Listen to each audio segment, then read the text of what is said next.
शादी के बाद मुस्लिम औरतों को मंगलसूत्र, चूड़ियां और पायल पहनना इस्लाम में कैसा है? देखिए, मंगलसूत्र हिंदू शादी का एक रिलीजियस सिंबल माना जाता है।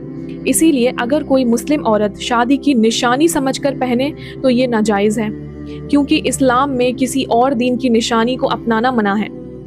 और जो हिंदू औरतें होती हैं, उनका मंगलसूत्र पर ये यकीन होता है कि ये उनकी शौहर के हिफाजत के लिए पहना है। अगर ये नहीं पहनेंगे तो उनकी शादी टूट जाएगी या उनके शौहर के साथ कुछ बुरा हो जाएगा। तो ये अकीदा बिल्कुल गलत है। दूसरी चीज, मुस्लिम औरतों को जेवर पहनना बिल्कुल जायज है, हलाल है, लेकिन बिना किसी अकीदे के कि इससे ये होगा वो होगा।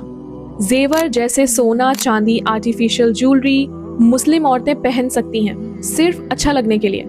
अब बात करते हैं चूड़ी और पायल।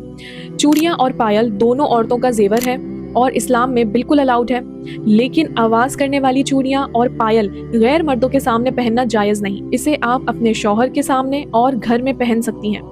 कुरान में सूरे अन्नूर में औरत को कहा गया है अपनी जीनत की हिफाजत करें और गैर मर्दों के सामने जाहिर ना करें। और इस सूरा में आगे फरमाया गया है कि अपने पैरों को इस तरह ना मारें कि उनकी छुपी हुई जीनत यानी पायल की आवाज जाहिर हो। इस आयत से मालूम होता है कि औरत को अपनी चूड़ियों की आवाज और पायल की आवाज गैर मर्दों को सुनाना मना फरमाया गया है, क्योंकि ये आवाजें गैर मर्दों का ध्यान उनकी तरफ खींचती हैं। आपको वीडियो यूजफुल लगी तो इसको शेयर जरूर करें, शायद किसी और बहन की हिदायत का जरिया बन जाए। अस्सलाम वालेकुम वरहमतुल्लाहि वबरकातुहू।